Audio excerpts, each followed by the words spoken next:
I feel like with you saying Cyclops and me saying Rogue, I feel like we just subsequently just shitted on like all the other fantastic X-Men. But Storm was great. Yeah. I mean, they were all great. They're all, but you also said favorites. And like, I feel like I still, and you know, don't crucify me here. I still haven't seen X-Men 97, but like, I feel like I still haven't seen a really like my Storm on screen. And that's no knock to Halle Berry or the young lady who played her after that in the newer renditions.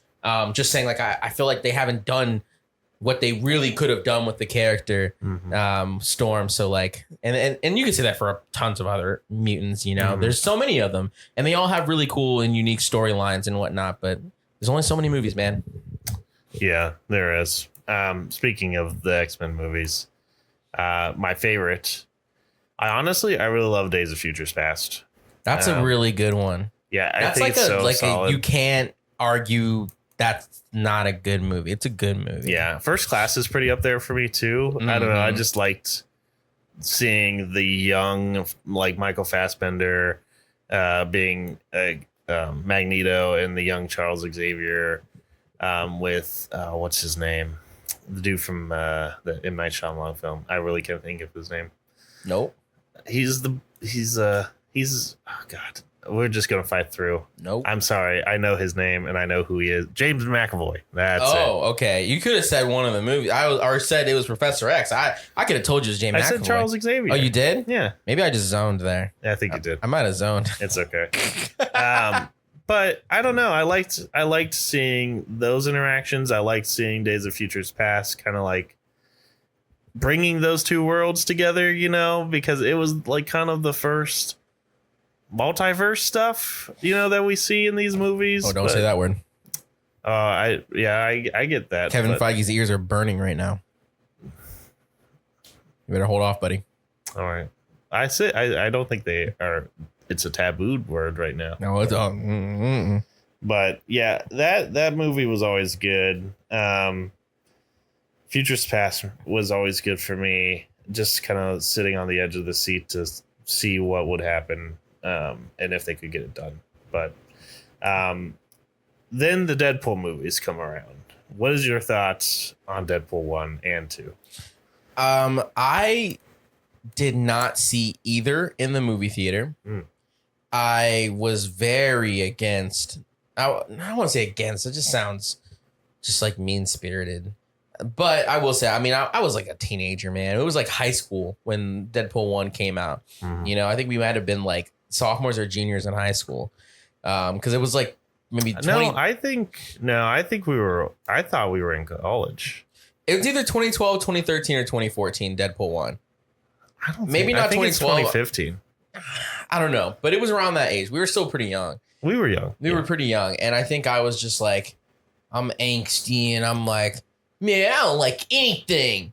And like, I know, I can attest to I that. definitely didn't want to like the first film. I didn't want to watch it. I saw the trailers and I guess I also never really had a huge interest in Deadpool as a character. I didn't particularly like his comics. I just didn't particularly like the fourth wall breaking stuff. I was, you know, like I was such a kid who loved really awesome, you know, creative storytelling with these characters. And not to say he doesn't have those, he definitely did, but I wasn't reading those comics, so I didn't know. I just thought, oh, this is just a guy. He's just here for laughs, basically. And like you watch the trailer and, you know, you see Ryan Reynolds just popping off doing his thing. And you're like, I don't know if that's for me. It just sounds like stupid fart jokes. Yeah, and that sounds dumb. I don't want to watch that. And I wrote it off. I was just hating on it, you know, until I did see it. And I didn't hate it. I thought it was okay. I still wasn't like a huge fan, you know, of it, but I thought it was okay. Then Deadpool 2 came around and I was like, oh, they're taking this one a little bit more seriously. You know, it's got a bit more interesting of a story than Deadpool 1. And then I think they also did a great job of casting Cable. Casting Cable as Josh Brolin. That was just like perfect casting. He knocked the role out of the park.